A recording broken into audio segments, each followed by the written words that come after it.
Hair loss रो मु fast part रे कही जो माने कि चुट्टी ग्रो करने चाहूँगी किंबा चुट्टी की मोटा करने चाहूँगी किंबा झड़ुची से माने हेयर प्लस टैबलेट 4 ରୁ 6 मास जाए रेगुलर बेसिस रे खाई परिबे।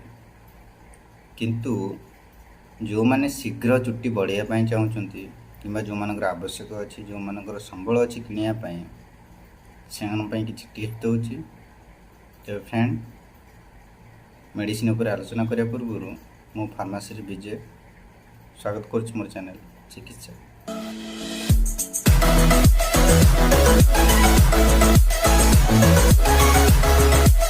आमे समस्ते पुओ हो कि झी हो किसी ना किसी शैम्पू कंडीशनर एवं ऑयल को आमर डेली रूटीन भाव में व्यवहार करुचे। तबे फ्रेंड जदि आमे नॉर्मल शैम्पू कंडीशनर एवं ऑयल जगह किसी मेडिकेटेड शैम्पू एवं कंडीशनर जार कंपोजिशन रे बायोटिन एवं कोलाजेन अच्छी व्यवहार करिपरिबा तेबे आमे चुट्टी झड़िया समस्या निहाती भावे भल फल पाइपर। आपण स्किन देख पारे शैम्पूटर ना हो बायोटिन एंड कोलाजेन शैम्पू यार मध्य कंडीशनर आपण पाइपर।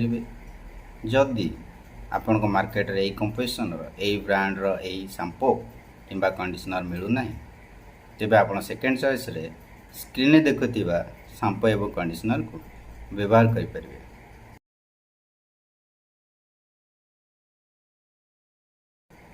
सेकेंड है ऑयल। आपण स्किन देखिपे ऑयल को जार ना है बायोटिन ऑयल। यह मार्केट रे आपन को निहाती भाव मिल पार। जदि आपन को यही ब्रांड यही ऑयल मार्केट रे मिलूना तेबे आपण सेकेंड चॉइस रे स्क्रीन देखुवा ऑयल को व्यवहार करें। तृतीयटी है hair bless tablet. Friend hair bless tablet रे एपरी विटामिन अच्छी जहाँ केवल आपन चुट्टी उपयुक्त।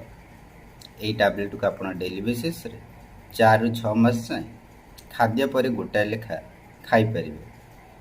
जदि यही ब्रांड यही मेडिसिन आप मार्केट रे मिलूना आप सेकेंड चॉइस रे स्क्रीन देखुवा मेडिसिन को व्यवहार करें।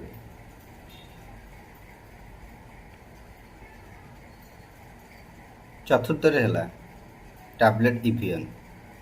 आपन टैबलेट इवियन को डेली राति रे खाद्य पर गोटाए लेखा खाई पारे।